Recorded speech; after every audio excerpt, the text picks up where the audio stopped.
For about 5 months, students at Menchville and Warwick High Schools have been monitoring and growing native freshwater eelgrass in their classrooms.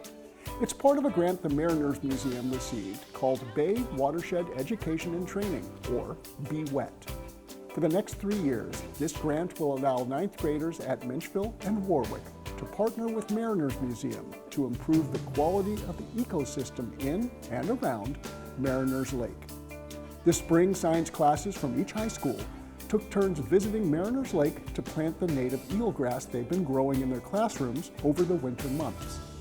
Working with Mariners Museum educators and student interns from Christopher Newport University, the high school students carefully transplanted the eelgrass in the shallow shores of Mariners Lake, where it will take root to provide sediment stability, increase water clarity, and create a habitat for wildlife.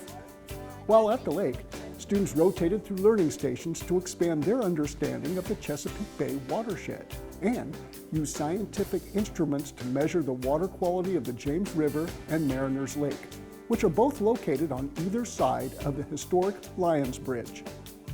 Through this practical learning experience with BWET and Mariners Museum, Menchville and Warwick students are moving far beyond textbook knowledge by gaining hands-on experience in lake restoration and relevant watershed investigation.